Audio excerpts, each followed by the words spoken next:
While I was living abroad, I inherited my grandma's condo and discovered my brother sold it. My lawyer checked the documents and said, "Silly boy." When my brother called me bragging the next day, the truth hit him hard. Can you even imagine getting a call that shatters your entire world? A call that makes you question everything you thought you knew about family, trust, and even love? Because that's exactly what happened to me when my lawyer dropped a bomb. "Barbara, you need to see this. Your brother just sold your property."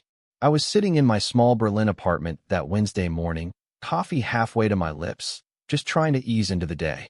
Douglas, my lawyer, was on the other end of the line, and those words hit me like a bucket of ice water.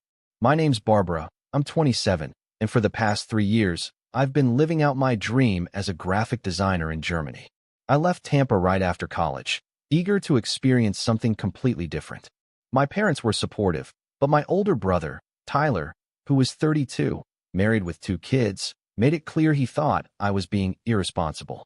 He'd always been the self-appointed responsible one. "What property?"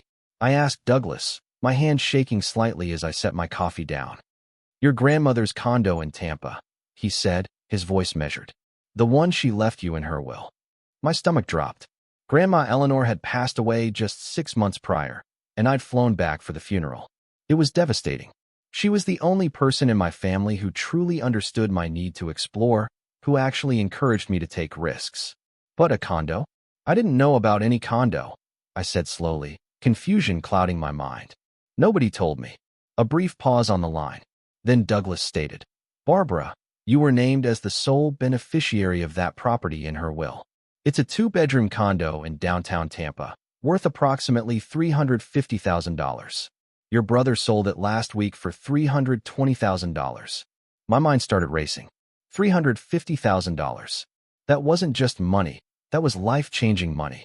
Enough to pay off my student loans, maybe even buy my own little place someday. And Tyler, he just sold it. How is that even possible?" I demanded. "If it was left to me, how could he sell it?" "That's what I'm trying to figure out," Douglas replied, his voice careful. "I received the probate documents yesterday, and something doesn't add up. I'm looking into it now, but Barbara, I need you to not contact your brother yet. Let me investigate first." I agreed, though every fiber of my being screamed to call Tyler immediately and demand answers. Instead, I just sat there, staring at the wall of my apartment, trying to make sense of this nightmare. Grandma Eleanor had always been so special to me. While my parents were swamped with their restaurant business and Tyler was busy climbing his corporate ladder, Grandma was the one who'd sit with me for hours, poring over travel magazines, talking about all the places I wanted to see. She'd traveled extensively in her youth, before settling down in Florida. When I told my family I was moving to Germany, Tyler was the loudest critic. "You're throwing away your future," he'd scoffed at a family dinner. "What kind of career can you build over there? You're being selfish, leaving Mom and Dad to handle everything here." My parents were more supportive, though I knew they wished I'd stay closer. But Grandma Eleanor, she pulled me aside before I left. "Go," she whispered, squeezing my hand. "See the world while you're young. Don't let anyone make you feel guilty for wanting more." Now, sitting here in Berlin, with the gray morning light filtering through my windows, I realized I'd never get to thank her properly. And somehow, Tyler had taken away the gift she'd tried to leave me. My phone buzzed, startling me. It was a message from my mom. Tyler said he finally got Grandma's condo sold. Such a relief to have that handled. "Hope you're doing well in Germany, sweetie." I stared at the message, a cold anger building in my chest. Mom had no idea. She thought the condo had belonged to Tyler, that he was just handling family business. She had no clue what Grandma had actually intended. I typed back a neutral response, my fingers tight on the phone. "Glad it worked out. Talk soon." Then, I called Douglas back. "I need to know everything," I told him, my voice tight. "How did this happen?" "I'm working on it," he assured me. "I've requested copies of all the sale documents. If your brother forged anything or misrepresented ownership, we'll find out. Just give me a few days." Those few days felt like an eternity. I went through the motions at work, designing promotional materials for a hotel chain, but my mind was thousands of miles away in Tampa. I kept thinking about Grandma Eleanor, about the last time I'd seen her before she got sick. She'd seemed frail but happy, telling me stories about her trip to Morocco in the 60s. "You remind me of who I used to be," she'd said. patting my hand. Promise me you'll keep exploring, Barbara. Don't let life make you small. And I were never close. The 5-year age gap meant we were in different stages of life, and our personalities lashed. He was calculated, ambitious, obsessed with appearances. I was creative, spontaneous, more interested in experiences than material success. Our relationship had only deteriorated after I moved to Germany. Tyler would make snide comments on every family video call about how I was wasting my potential or running away from real life. My parents tried to keep the peace, but I knew they were caught in the middle. Tyler had a way of positioning himself as the dutiful son, the one who stayed home and took care of family obligations. When Grandma Eleanor got sick, I flew back immediately. Tyler had seemed annoyed by my presence, as if I was intruding on his territory. He'd appointed himself as her primary caretaker, managing her medical decisions and finances. At the time, I'd been grateful, dealing with my own grief and jet lag. It just seemed easier to let him handle the practical matters. Now, I wondered what else he'd been handling behind the scenes.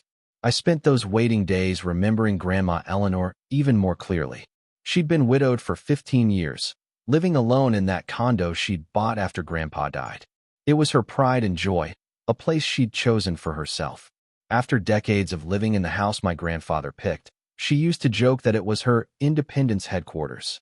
It had a balcony overlooking the Tampa waterfront, filled with plants and comfortable chairs. I'd visited her there during college breaks, and we'd spend hours on that balcony, drinking tea and talking about everything from politics to poetry. She was the only person in my family who never made me feel strange for wanting something different. Douglas called me on Friday evening, his voice tight, with what sounded like barely controlled anger. Barbara, I've reviewed all the documents. Your brother committed fraud. I sat down heavily on my couch. Tell me everything. Your grandmother's will was very clear. The condo was left to you, with a letter explaining that she wanted you to have financial security as you built your life abroad. Your brother had access to the will as the executor of the estate, but he had no legal claim to the property itself. So how did he sell it? He forged documents, Douglas said bluntly. He created paperwork that made it appear the condo had been left to him instead. He presented these documents to the real estate agent and the buyers. The sale went through because nobody had reason to question the legitimacy of his claim. My hands were shaking. That's illegal. Very illegal. It's fraud, forgery, and theft. The good news is that the sale can be reversed. The bad news is that this is going to get messy. Your brother has already spent some of the money. How do you know? Because I did some digging. He put a down payment on a new house last week, a rather expensive one, in a gated community. Douglas's voice was grim. I'm guessing he was planning to use the condo money to upgrade his lifestyle. I felt sick. While I'd been working my regular job in Berlin, carefully budgeting every euro, Tyler had been stealing my inheritance to buy a bigger house for his family. What do? I asked, a new steel entering my voice. First, I'm filing a legal complaint with the court in Tampa. This will freeze any remaining funds from the sale and begin the process of unwinding the transaction. Second, I need you to gather any documentation you have of your relationship with your grandmother. Any emails or letters that might show her intentions. Third, and this is important, you need to be prepared for this to damage your family relationships. Your brother is going to fight this. Let him fight, I said, surprised by the strength in my own voice. He stole from me. He committed fraud. I know, and we're going to prove it. But Barbara, your parents are going to be caught in the middle of this. You need to be ready for that. I thought about my mom's cheerful text, about how relieved she was that Tyler had handled the condo situation. She had no idea what he'd actually done. When the truth came out, it was going to devastate her. But I couldn't let Tyler get away with this. Not just because of the money, though that was significant, but because Grandma Eleanor had wanted me to have that condo. She'd made her wishes clear in her will, and Tyler had decided his wants were more important than her final gift to me. That weekend, I went through my emails and found dozens of messages from Grandma Eleanor. She'd learned to use email in her 70s, and we'd corresponded regularly during my time in Germany. I read through them now with tears in my eyes. In one email from 2 years ago, she'd written, I'm so proud of you for following your dreams, Barbara. Your grandfather always said I gave up too much when we got married, that I should have kept traveling. I don't regret my life, but I want you to know that it's okay to want more. Don't let anyone tell you that ambition is unfeminine or that wanting to see the world makes you selfish. You're the bravest person I know. In another, from just 8 months before she died, I've been thinking about my will lately. I want you to know that I'm making sure you'll have security no matter what. You're building a beautiful life in Germany, and I want to support that. Don't worry about the details now, but know that I'm taking care of you. I forwarded these emails to Douglas, along with photos from our visits and a birthday card she'd sent me that mentioned how proud she was of my independence. On Monday morning, Douglas called with an update. I filed the legal complaint. The court has frozen the funds from the sale, which means your brother can't access the remaining money. He's been notified of the legal action. Has he tried to contact you? Not yet, but I expect he will. Barbara, this is going to move quickly now. Be prepared for him to reach out directly. I wasn't prepared at all, actually, because what happened next was something I never could have anticipated. Tuesday morning in Berlin, which was Monday night in Tampa, my phone rang at 2 a.m. I'd been in a dead sleep, dreaming about Grandma Eleanor's balcony, and the jarring ringtone jolted me awake. It was Tyler. I stared at the screen for a moment, my heart pounding. Part of me wanted to let it go to voicemail, but I knew I had to face this eventually. I answered. Barbara. Tyler's voice was jovial, almost manic. Finally, I've been trying to reach you. Listen, I have amazing news. I sat up in bed, turning on the lamp. What news? I sold Grandma's condo. Got a great price for it, too. And here's the best part. I'm going to give you $10,000 from the sale. You know, since you flew back for the funeral and everything, I figured you could use a little boost. Over there in Germany. I was speechless. He was actually bragging about it. He was calling me in the middle of the night to gloat about stealing my inheritance and then offering me a tiny fraction of it, like he was doing me some enormous favor. $10,000? I managed to say. I know, right? Pretty generous, considering I'm the one who handled all the estate stuff. I mean, you've been off in Europe this whole time, and somebody had to deal with the probate and the realtor and all of that. It's been a huge headache, but family takes care of family, you know? My hands were gripping the phone so tightly, I thought I might crack the screen. Tyler, when exactly did you sell the condo? Closed on it last week. What? And you're just telling me now? He laughed. Well, yeah. I wanted to make sure everything was finalized before I got everyone excited. You know how real estate deals can fall through at the last minute. But it's all done now. The money's in my account, and I'm ready to write you that check. Your account. I repeated slowly. Well, yeah. I was the executor of the estate. It all had to go through me. But don't worry, I'm sharing the wealth. $10,000, Barbara. That's enough for a nice vacation or whatever you want to spend it on. I took a deep breath, trying to keep my voice steady. Tyler, I need to ask you something. Did Grandma leave a will? There was a pause. Of course she did. What? And what did it say about the condo? Another pause, longer this time. It left the estate to be divided among the family. Standard stuff. Why are you asking all these questions? You don't trust me or something? I'm just curious about the details. Well, you should have been curious earlier. Like when you decided to move halfway around the world instead of staying here to help with family obligations. I'm the one who's been dealing with all of this. I'm the one who sat with Grandma when she was dying.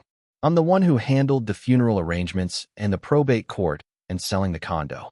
You flew in for 3 days and then went right back to your little adventure in Germany. His words stung, even though I knew they were manipulative. Yes, I'd been living abroad, but I'd talked to Grandma Eleanor every week. I'd been there for her in my own way, and she'd known that. She'd supported my choices. I'm grateful you handled those things, I said carefully. But I want to make sure I understand the will correctly.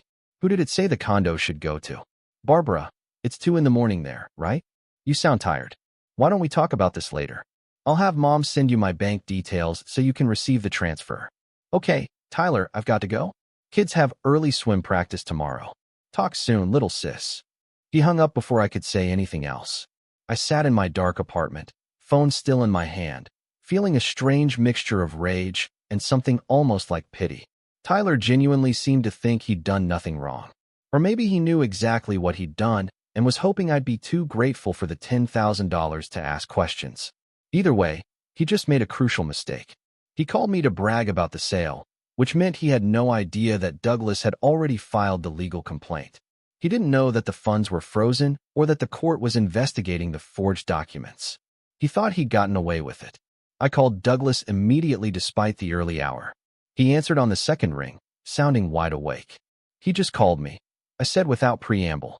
Tyler just called to tell me about the sale. He offered me $10,000, like he was doing me a favor. Douglas was quiet for a moment. Did he say anything about the will or the ownership? He lied. He said the estate was supposed to be divided among the family. He made it sound like he was being generous by giving me anything at all. That's good, Douglas said. Good. It establishes that he's knowingly misrepresenting the terms of the will. Record any future conversations you have with him if you can. Everything he says could be useful in court. I felt a small surge of satisfaction. So what happens now? Now he's going to find out that the funds are frozen. His bank will notify him probably sometime today. And then he's going to realize that someone has challenged the sale. My guess is he'll figure out it was you pretty quickly. And then what? Then things are going to get very unpleasant. Your brother is going to panic. He's going to try to spin a narrative to your family to make you look like the villain. He's going to claim this is all a misunderstanding or that you're being greedy. Be prepared for that. I thought about my parents, about how this was going to tear our family apart. But I also thought about Grandma Eleanor, about her final wish being ignored and violated by her own grandson. I'm prepared, I said. Let him try to spin whatever story he wants.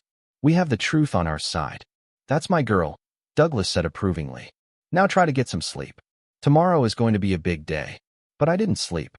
I lay awake until dawn, watching the sky lighten over Berlin, thinking about Grandma Eleanor's balcony in Tampa, and wondering what she would say if she could see what was happening now. I had a feeling she'd tell me to fight.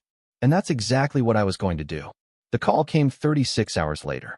I was at work, sitting in a conference room with my team, reviewing designs for a new restaurant chain campaign, when my phone started buzzing insistently in my pocket. I glanced at the screen. Tyler, then my mom, then Tyler again, then a number I didn't recognize from Florida. I cussed myself and stepped into the hallway, my stomach churning. This was it. He'd found out. I answered Tyler's call. Hello. What the hell did you do? His voice was shaking with rage. What the hell did you do, Barbara? I don't know what you're talking about, I said calmly, though my heart was hammering. Don't play stupid with me. The bank froze the money from the condo sale. They said there's a legal complaint filed against me. Did you do this? Tyler, I said, my voice steady. I think we need to talk about Grandma's will. There's nothing to talk about. That condo was part of the estate, and I handled the estate. You have no right to interfere with this. No right. The condo was left to me, I said quietly. Grandma's will specifically left it to me. Not to you, not to the estate. To me. There was a long silence. When he spoke again, his voice had changed, becoming calculating. That's not true. I saw the will. I was the executor. It was left to the family. No, Tyler. It was left to me. And you know it was, because you're the one who forged the documents to make it look like it was yours. I didn't forge anything. This is insane. You've been gone for 3 years, and now you suddenly show up making accusations. You have no idea what you're talking about. I have a lawyer, Tyler. He's seen the real will.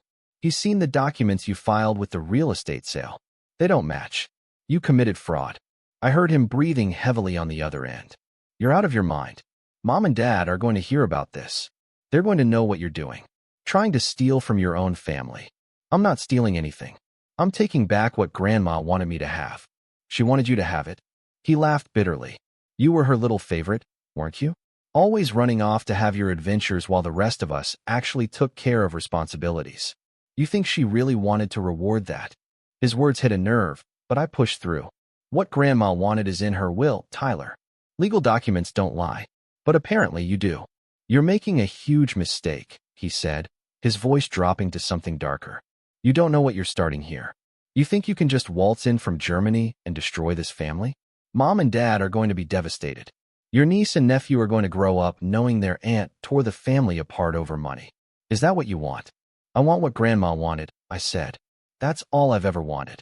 He hung up without another word. I stood in the hallway of my office building, my hands shaking. My coworker, Jana, poked her head out of the conference room. Everything okay? Family stuff? I managed to say. I'll be right back. I went to the bathroom and splashed cold water on my face. This was really happening. I just accused my brother of fraud to his face. There was no going back now. My phone buzzed again. This time it was my mom. and I knew I couldn't avoid this conversation. I answered, "Barbara, honey, what's going on?" My mom's voice was confused, worried. "Tyler just called me, very upset. He said you're suing him." "I'm not suing him, Mom. I'm filing a complaint about the sale of Grandma's condo." "But why?" "Tyler handled all of that. He did such a good job with everything. All the estate matters. I don't understand why you're making problems now." I closed my eyes. "Mom, did Tyler show you Grandma's will?" "Well, no, not directly. He explained it to us. He said everything was left to the family, and he was managing it as executor. That's normal, isn't it?" "Did you know that Grandma left her condo specifically to me?" There was a pause. "What do you mean, specifically to you?" "Her will stated that the condo was to go to me, just me. Not to Tyler, not to be split up among the family.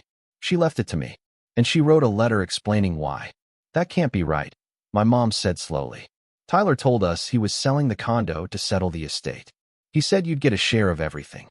He offered me $10,000, Mom. The condo sold for $320,000. Another long pause. "There must be some confusion. Let me talk to Tyler about this. I'm sure there's an explanation." "Mom, I have a lawyer who's reviewed all the documents. Tyler forged paperwork to make it look like the condo was his to sell. That's fraud." "Barbara, that's a very serious accusation. Tyler would never do something like that. He's your brother. He's been nothing but responsible and helpful through this whole awful time with Grandma's death. I think maybe you're misunderstanding the legal process. The estate law is very complicated." I felt something crack inside me. Even now, even with evidence, my mother was taking Tyler's side. "Mom, I'm not misunderstanding anything. Grandma wanted me to have that condo. Tyler knew that, and he decided to take it for himself. I think you need to think very carefully about what you're doing," my mom said, her voice getting firmer. "You're accusing your own brother of a crime. Do you realize how that's going to affect this family? Your father is already upset. Tyler's wife is crying. The kids don't understand what's happening. And for what? Money. It's not about money, Mom. It's about respecting Grandma's wishes. Grandma would be heartbroken to see her grandchildren fighting like this. She loved both of you." "Yes, she did. And she left me that condo because she wanted to support my life in Germany. She told me so in emails. I have proof." "I need to go," my mom said abruptly. "Your father and I need to talk about this. But Barbara, I hope you'll reconsider what you're doing. Family is more important than property." She hung up before I could respond. I stood there in the bathroom, staring at my reflection in the mirror. My face was flushed, my eyes bright with unshed tears. This was what Douglas had warned me about. Tyler was already spinning his narrative, painting me as the greedy sister who'd abandoned the family and was now swooping in to steal from them. But I couldn't back down, not when I knew the truth. Over the next week, things escalated in ways I hadn't anticipated. Tyler hired his own lawyer, who sent Douglas a letter claiming that I was harassing Tyler and making false accusations. The letter stated that Tyler had acted entirely within his rights as executor and that any confusion about the will was due to my distance from the family and lack of understanding about estate law. Douglas sent me a copy with a brief note. "Standard intimidation tactics. Don't worry. We have the documentation to prove everything." But it was hard not to worry. My phone was constantly buzzing with messages from family members. My Aunt Patricia called to say she was disappointed in me for attacking Tyler during such a difficult time. My cousin Jennifer sent a long text about how Tyler had always been there for the family and how I should be ashamed of myself. Even my dad, who usually stayed out of family drama, left me a voicemail asking me to reconsider this legal action for the sake of family harmony. The only person who didn't contact me was Tyler himself. That silence felt ominous. At work, I was distracted and exhausted. The time difference meant I was getting calls from Florida late at night, and I wasn't sleeping well. My boss, Stefan, pulled me aside one afternoon and asked if everything was all right. "Family issues," I said vaguely. "Nothing I can't handle. If you need time off, you can take it," he offered. "You've been with us for 3 years and never taken a real vacation." I thanked him but declined. Work was the only thing keeping me sane, the only place where I could focus on something other than the chaos in Tampa. Douglas called me on Thursday evening with an update. The court has scheduled a hearing for 2 weeks from now. Both parties will present their evidence, and the judge will make a preliminary ruling on whether the sale should be reversed. Do I need to be there? It would help, yes. Can you fly back to Tampa? I thought about my job, my apartment, my life in Berlin. Flying back to the States for a court hearing felt surreal, like I was being pulled back into a world I tried to leave behind. But this was about Grandma Eleanor. This was about justice. I'll be there, I said. That weekend, I bought a plane ticket for the following Thursday. I'd stay with a college friend who lived in Tampa, avoiding my parents' house entirely. I wasn't ready to face them in person, not when they were still taking Tyler's side. On Monday, something unexpected happened. I received an email from someone named Patricia Williams, the woman who'd bought Grandma's condo from Tyler. The subject line read, "Questions about the property purchase." I opened it with trembling hands. "Dear Miss Barbara," it began, "my husband and I purchased a condominium from your brother Tyler 2 weeks ago. We have recently been informed by our attorney that there may be legal issues with the sale. We are very concerned about this situation, as we sold our previous home to purchase this property and have already moved in with our children. We were under the impression that your brother was the rightful owner of the condominium. He presented all the necessary documentation, and our attorney reviewed everything before we proceeded with the purchase. We had no reason to believe anything was improper. Could you please contact me to discuss the situation? We are innocent parties in whatever dispute exists between you and your brother, and we are now facing the possibility of losing our home. Sincerely, Patricia Williams." I felt a wave of guilt and sympathy. These people had been caught in the middle of Tyler's fraud. They'd bought the condo in good faith, believing Tyler had the right to sell it. Now their lives were being turned upside down because of his lies. I forwarded the email to Douglas immediately. He called me within the hour. "This is actually good for our case," he said. "It shows that Tyler deceived not just you, but also the buyers. They are going to be witnesses to his misrepresentation. But what happens to them? Do they lose the condo? The sale will be voided. Yes, they'll get their money back from the escrowed funds. They won't lose anything financially, though they will need to find another place to live. It's unfortunate, but they're victims of Tyler's fraud, just like you are." I wrote back to Patricia, expressing my sympathy and explaining that I hadn't known about the sale until after it happened. I offered to connect her with Douglas so she could understand her legal options. She responded gratefully, saying she appreciated my kindness during what was clearly a difficult situation for everyone. The contrast between Patricia's gracious response and my own family's hostility was striking. Strangers were treating me with more respect than my own brother and parents. On Tuesday, I received a Facebook message from Tyler's wife, Jennifer.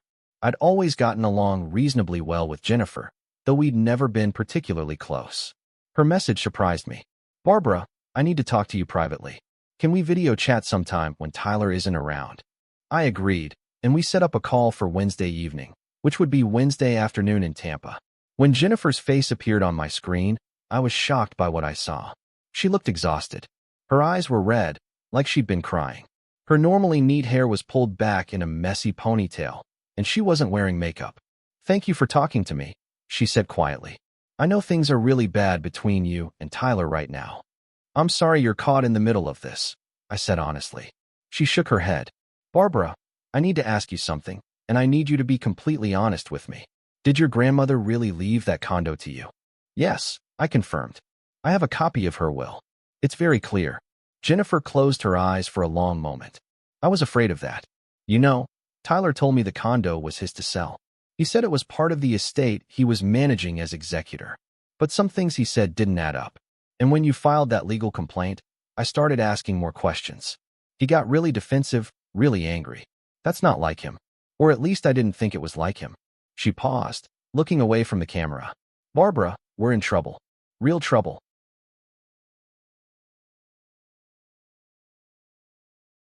Tyler told me the condo was his to sell.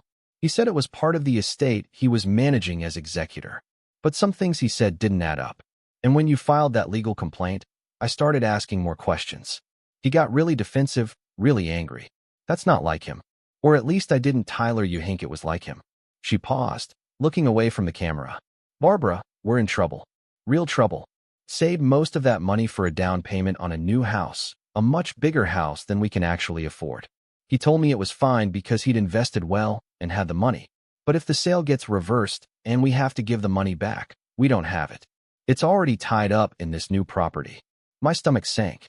"Jennifer, I'm sorry, but I can't just let this go. Grandma wanted me to have that condo. Tyler had no right to sell it. I know, she said, and tears started rolling down her cheeks. I know, and I don't blame you. I'm not calling to ask you to drop the complaint. I'm calling because I think Tyler needs to face consequences for what he did. And I think I need to face the reality of who I married. Jennifer's confession opened a floodgate. Over the next hour, she told me things about Tyler that I'd never known, or perhaps had chosen not to see. She described a pattern of small deceptions over the years, each one rationalized away as protecting the family or making smart financial decisions. He'd taken money from his parents without telling her, claiming it was a loan they'd offered when actually he'd asked for it. He'd lied on loan applications, inflating his income. He'd convinced her to put their house solely in his name for tax purposes that she later realized didn't make sense. I've been making excuses for him, she said, wiping her eyes, telling myself that he's just ambitious, that he's trying to provide for us. But this thing with your grandmother's condo, it's different. It's not a gray area. It's clear-cut fraud, and he did it to his own sister. What are you going to do? I asked gently. I don't know yet. I need to protect my kids. They can't grow up thinking this kind of behavior is acceptable. But Barbara, I want you to know that if your lawyer needs me to testify about anything Tyler said regarding the condo, I'll do it. I'll tell the truth. After we hung up, I sat in my apartment feeling a strange mix of vindication and sadness. I'd been right about Tyler's fraud, but learning the full extent of his deception, seeing how it affected Jennifer and their children, made me feel sick. This wasn't just about money anymore. It was about Tyler's entire character, about lies that had been building for years. Douglas called me the next morning with news. Tyler's lawyer wants to negotiate a settlement. They're proposing that Tyler pay you $150,000 to drop the complaint and let the sale stand. Absolutely not, I said immediately. That condo is worth more than that. And it's not about the money, anyway. It's about what Grandma wanted. I told him you'd say that. But Barbara, I want you to understand what rejecting this settlement means. It means going to court. It means your entire family will be forced to take sides publicly. Tyler's lawyer is threatening to make this very ugly. They're planning to argue that your grandmother was mentally incompetent when she wrote the will, that you manipulated her. I felt anger surge through me. That's disgusting. Grandma was completely lucid. We have years of emails proving that. I know, and we'll present all of that evidence. But they're going to try. They're going to put your relationship with your grandmother under a microscope. They're going to make you defend every conversation, every visit, every gift she ever gave you. It's going to be emotionally brutal. Let them try, I said firmly. Grandma deserves better than having her final wishes ignored because Tyler wanted a bigger house. All right, Douglas said. Then we go to trial. I'll inform Tyler's lawyer that we're rejecting the settlement offer. The hearing was set for Monday. I flew out of Berlin on Thursday, the long flight giving me too much time to think about everything that had happened. I'd left Tampa 3 years ago, looking for adventure and independence. Now I was returning to fight for something my grandmother had tried to give me, something my own brother had stolen. My college friend Melanie picked me up from the airport. She'd been following the situation through my sporadic text updates, and she hugged me tight when she saw me.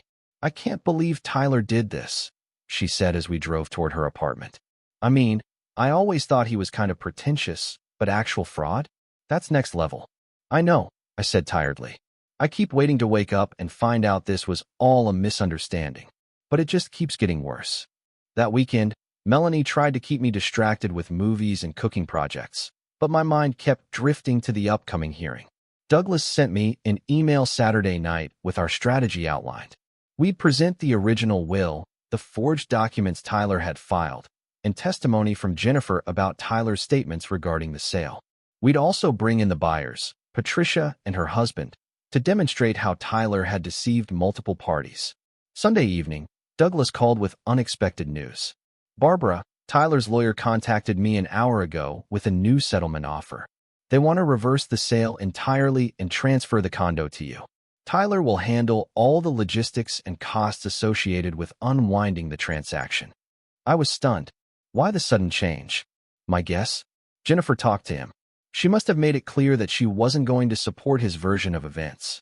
Without her backing his story, his entire defense falls apart. His lawyer probably told him he was going to lose badly in court. And this way, he avoids a fraud conviction. What about the buyers? Patricia and her family. They'll get their money back and be released from the purchase. Tyler will have to cover any losses they incurred in the process, including moving costs and temporary housing. It's going to cost him significantly, but it's better than a criminal record. I thought about it for a long moment. And if I accept this settlement, what happens to Tyler? Douglas was quiet. Legally, if you accept and sign a non-disclosure agreement, the fraud charges would likely be dropped. He'd walk away with his reputation damaged in the family, but no criminal record.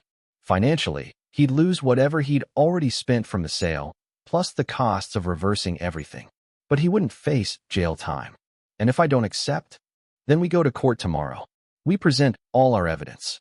Tyler would almost certainly be convicted of fraud. He'd face possible jail time, definitely a criminal record. His career would be destroyed. His marriage might not survive it. But you'd have absolute vindication. I stood at Melanie's window, looking out at the Tampa skyline, thinking about Grandma Eleanor. What would she want me to do? Would she want me to destroy Tyler's life? Or would she want me to take what was rightfully mine and move forward? I thought about Jennifer and their kids, about Patricia and her family, about my parents who were caught in the middle of this mess. But I also thought about Tyler calling me at 2 a.m. to brag about selling the condo, offering me $10,000 like it was a generous gift. I thought about him forging documents and lying to everyone, about him spinning a narrative where I was the villain for daring to want what Grandma had left me. I want to think about it overnight, I told Douglas. Can I give you an answer in the morning? The hearing is at 10 a.m. I need to know by 9 at the latest. You'll have my answer by 8, I promised. That night, I barely slept. I kept replaying every interaction with Tyler over the past few weeks, every conversation with my family, every email from Grandma Eleanor. I thought about justice and mercy, about revenge and healing, about what it meant to be a family. By 7 a.m., I knew what I had to do. I called Douglas. I'm accepting the settlement, I said. But I have conditions. What conditions? Douglas asked, and I could hear him already taking notes. First, Tyler has to personally apologize to me in writing, acknowledging that he knew the condo was left to me and that he intentionally deceived everyone about it. No vague language about misunderstandings. A clear admission of what he did. Go on. Second, he has to apologize to Patricia and her family and cover all their costs, not just what's legally required. Moving expenses, storage fees, any deposits they lose on new housing, everything. They were innocent victims of his fraud, and he needs to make them whole. That's reasonable. What else? Third, I want him to write a letter to Mom and Dad explaining exactly what he did. Not the sanitized version where he's the victim, but the truth. The whole truth. Douglas was quiet for a moment. That last one might be hard to enforce. How do we ensure he actually sends it? You'll draft it based on the facts of the case, and he has to sign it and send it to them with you copied. If he doesn't, the settlement is void, and we proceed with the criminal charges. I like it, Douglas said. Anything else? I hesitated, then added, and I wanted in writing that he can never contest Grandma's will or any other inheritance matters involving her estate. This ends here. Completely done. I'll draft the settlement agreement this morning and send it to Tyler's lawyer. Given that the hearing is in 3 hours, they'll have to agree quickly or face court. 2 hours later, Douglas called back. They've agreed to everything. Tyler is signing the paperwork now. We won. But I didn't feel like I'd won. I felt exhausted and sad. Yes, I was getting the condo back. Yes, Tyler was being forced to admit what he'd done. But my family was fractured, maybe permanently. The brother I'd grown up with, despite our differences, had turned out to be someone I barely recognized. When do I get the condo? I asked. The paperwork will take about 2 weeks to process. Patricia and her family have 30 days to move out, which Tyler is paying for. After that, the property will be transferred to your name. You can do whatever you want with it. Keep it, sell it, rent it out. It's yours. I met with Douglas in person that afternoon at a cafe near Melanie's apartment. He handed me a folder with all the settlement documents, including Tyler's written apology. I opened it with shaking hands.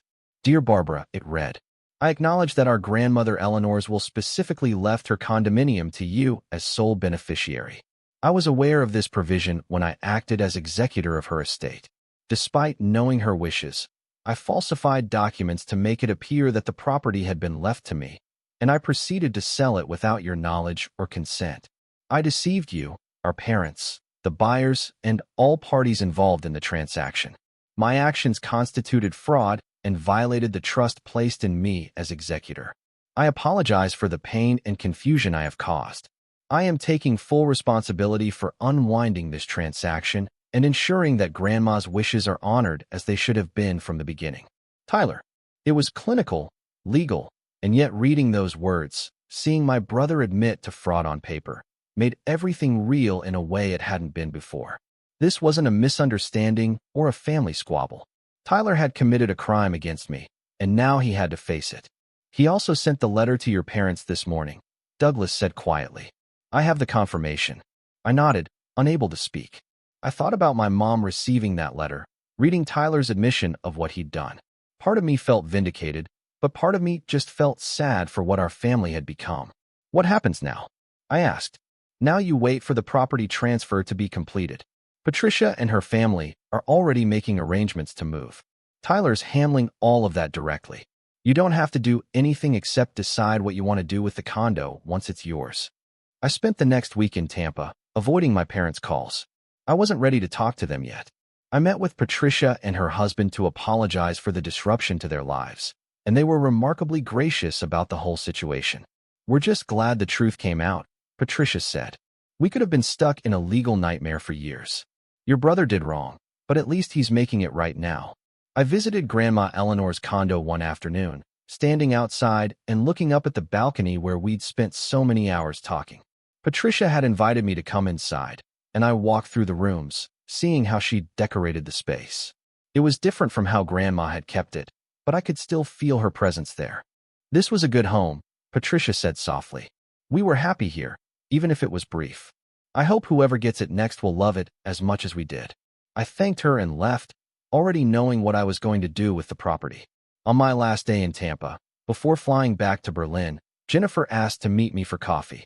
We chose a neutral location, a busy Starbucks where neither of us was likely to run into family members. She looked better than she had during our video call, more composed, though I could still see the stress in the lines around her eyes. I wanted to thank you, she said once we'd ordered and sat down, for not pushing for criminal charges. I didn't do it for Tyler, I said. Honestly, I did it for you and your kids. And for Grandma, because I think she would have wanted peace more than revenge. Jennifer nodded slowly. Tyler and I are separating. I'm taking the kids and moving in with my parents for a while. I need space to figure out if this marriage is salvageable. And honestly, I'm not sure it is. Finding out about the condo was just the final straw in a pattern I'd been ignoring for too long. I'm sorry, I said and meant it. Don't be. This is Tyler's doing, not yours. You just wanted what was rightfully yours. The fact that Tyler turned it into this massive deception? That's on him. She paused, stirring her coffee absently. He's a mess right now. He had to sell the new house at a loss because we can't afford the mortgage without the condo money. He's humiliated at work because word got around about the fraud allegations. And our parents? Well, they're not speaking to him much these days. I winced. How are they doing? Your mom called me crying yesterday. She said she never imagined Tyler would do something like this. That she doesn't know how to face you after taking his side so completely. Your dad is angry, mostly at Tyler, but also at himself for not questioning things more. They haven't called me, I said quietly. They don't know what to say. They're ashamed. They defended Tyler when you were telling the truth. And now they have to live with that. We sat in silence for a moment, sipping our drinks. Finally, Jennifer spoke again. What are you going to do with the condo? I'm selling it, I said. I can't keep it. Not with all these memories attached to it now. But I'm going to use the money the way Grandma wanted, to build my life in Germany. I'm thinking about starting my own design studio, maybe taking on international clients. The money will give me security to take that risk. Jennifer smiled faintly. She'd like that. Eleanor always said you were the brave one, the one who dared to want more than what was expected. Tyler used to mock me for that. I know. He was jealous, I think. You had the courage to leave and build something new while he was stuck in the same patterns, always trying to prove himself through money and status. In some ways, you were everything he wished he could be. I never thought about it that way.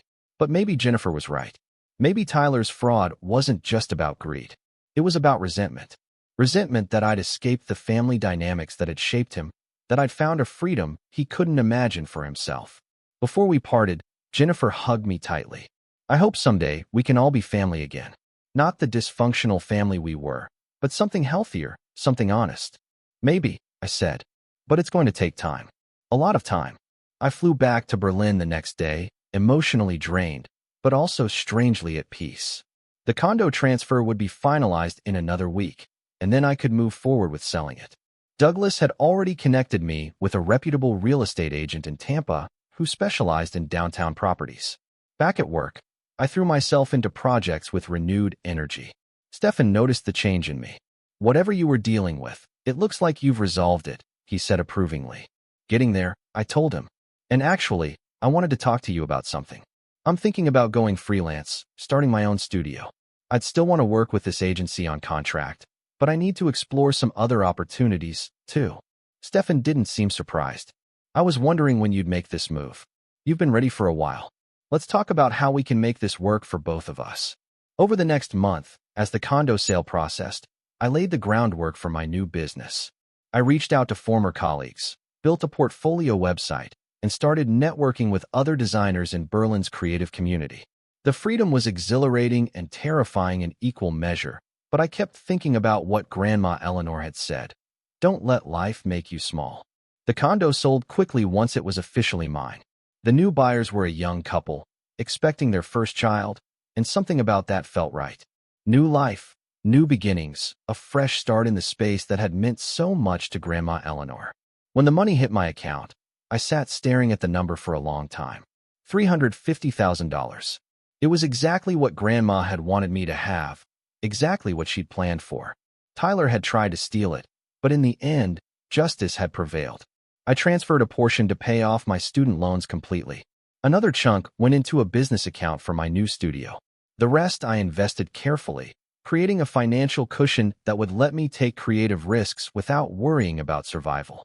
3 months after returning to Berlin, I received an unexpected email from my mother. The subject line simply said, "I'm sorry." I opened it with trembling hands. "Dear Barbara, I've started this email 100 times and deleted it just as many. I don't know how to express how sorry I am for not believing you, for taking Tyler's side without question, for making you feel like you were the problem when you were just fighting for what was right. Your father and I have done a lot of soul-searching these past months. We've had to confront some hard truths about our family, about the ways we treated you differently than Tyler, about how we enabled his worst behaviors while dismissing your legitimate concerns. There's no excuse for what we did. You deserved our support and our trust, and we failed you. Tyler's fraud wasn't just a betrayal of you. It was a betrayal of your grandmother's wishes. And that makes it even worse. She wanted to take care of you, to give you security as you built your life abroad. And Tyler tried to take that away. We should have questioned him. We should have asked to see the will ourselves. We should have. Listen when you told us something was wrong. I understand if you can't forgive us right now. I understand if you need more time, or if you decide you don't want us in your life anymore. We'll have to live with the consequences of our choices. But I want you to know that we love you. We're proud of you. We're in awe of the life you've built for yourself in Germany, the courage it took to move across the world and create something meaningful. Your grandmother saw that in you. And I wish we'd seen it more clearly, too. If you're ever ready to talk, we'll be here. With love and regret, Mom." I read the email 3 times, tears streaming down my face. It wasn't everything I wanted to hear, but it was a start. It was acknowledgement, genuine remorse, and the first step toward maybe someday rebuilding something with my parents. I didn't respond immediately. I needed time to process, to figure out what kind of relationship I wanted with them going forward, but I saved the email and I didn't delete their contact information. The door wasn't closed forever. My new design studio launched in November, 6 months after the whole condo situation began. I called it Eleanor Creative, a tribute to my grandmother and the gift that had made it possible. My first client was a boutique hotel chain in Austria, followed by a sustainable fashion brand in Copenhagen. The work was challenging and fulfilling in ways my previous job had never been. I hired an assistant, a talented young designer named Petra, who reminded me a bit of myself at her age, hungry to prove herself and full of creative ideas. We worked well together, and slowly my little studio grew. On what would have been Grandma Eleanor's 85th birthday, I took a day off and went to a park near my apartment.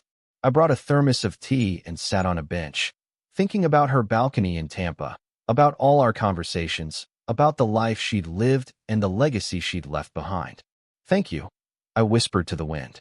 Thank you for seeing me, for believing in me, for giving me the chance to build something real. I won't waste it. A few weeks before Christmas, I received a package from Florida. Inside was a small box with a note from my mother. This was your grandmother's. She would want you to have it. I opened the box and found Grandma Eleanor's watch, the delicate silver one she'd worn every day. On the back was an engraving I'd never noticed before. The world is waiting. I put the watch on immediately, feeling the weight of it on my wrist, the history it carried. It was a reminder of where I'd come from and where I was going. Tyler never contacted me directly. Through Jennifer, who I stayed in occasional touch with, I learned that he'd taken a lower-paying job after losing his position at the insurance company. The fraud allegations, even though charges were never filed, had damaged his reputation in the industry. He and Jennifer were officially divorced, sharing custody of their kids. He'd moved into a modest apartment and was, by all accounts, struggling to rebuild his life. I didn't take pleasure in his downfall, but I didn't feel guilty about it either. Tyler had made his choices, and those choices had consequences. He tried to steal from his own sister, to violate his grandmother's final wishes, and he'd gotten caught. The fact that he was facing repercussions wasn't my doing, it was his. His life never fully recovered from the scandal. The legal settlement was public record, and word spread through Tampa's professional circles about what he'd done. His career in insurance was effectively over, and he ended up taking a job in retail management, earning a fraction of what he'd made before. His relationship with his children suffered as they grew old enough to understand what had happened. His daughter, especially, asked pointed questions about integrity and honesty that he struggled to answer. He'd lost his marriage, his career trajectory, and most of his family's respect. The brother who had always positioned himself as the responsible one, the successful one, had been revealed as a fraud and a thief. That reputation would follow him for the rest of his life. My relationship with my parents slowly, tentatively, began to heal. We video called occasionally, brief conversations that were awkward at first, but gradually became easier. They'd never fully understand my life in Berlin, but they were trying. That was something. 1 year after Grandma Eleanor's death, I returned to Tampa for a memorial gathering organized by some of her old friends. My parents were there, and we hugged stiffly, but genuinely. Tyler wasn't invited, which everyone understood. After the memorial, my mom pulled me aside. I wanted you to know that your grandmother left me a letter to give you if anything ever happened with the condo. She must have suspected Tyler might try something. She wrote it 6 months before she died. My mom handed me an envelope, yellowed and sealed. I opened it with shaking hands. My dearest Barbara, it read in Grandma's familiar handwriting. If you're reading this, it means something has gone wrong with my estate plans. I wanted you to have the condo because you're the one who understands what freedom means, what it costs to build a life on your own terms. Don't let anyone make you feel guilty for wanting it. Don't let family obligation override what you know is right. You've always been stronger than you realize, braver than anyone gives you credit for. Stand up for yourself. Fight for what's yours, and remember that I'm proud of you every single day. All my love, Grandma Eleanor. I folded the letter carefully and tucked it into my purse, my vision blurred with tears. Even from beyond the grave, Grandma Eleanor had known. She'd known Tyler might try something, and she'd left me this message of encouragement and support. Thank you for giving this to me, I told my mom. She nodded, her own eyes red. She was right about you. You're stronger than any of us realized. 2 years after everything happened, I stood on a rooftop terrace in Berlin at a launch party for a major project my studio had completed. I was wearing Grandma Eleanor's watch and a dress I bought without worrying about the price tag. My business was thriving. My life was full of creative challenges and genuine friendships. And I finally felt like I'd built something that was truly mine. Looking back on the whole ordeal with Tyler and the condo, I realized something important. Grandma Eleanor's real gift wasn't just the property or the money. It was the lesson that I was worth fighting for. That my dreams and my future mattered enough to stand up and defend them, even against family. Tyler had tried to take that from me, but instead he'd helped me discover a strength I hadn't known I possessed. And that, in the end, was worth more than any inheritance. So, I've told you my story. It was one of the hardest things I've ever been through, but it taught me so much. I'm curious, what would you have done in my shoes? Have you ever had to fight for what's yours, especially when it meant going against family? Let me know in the comments below. I really want to hear your thoughts.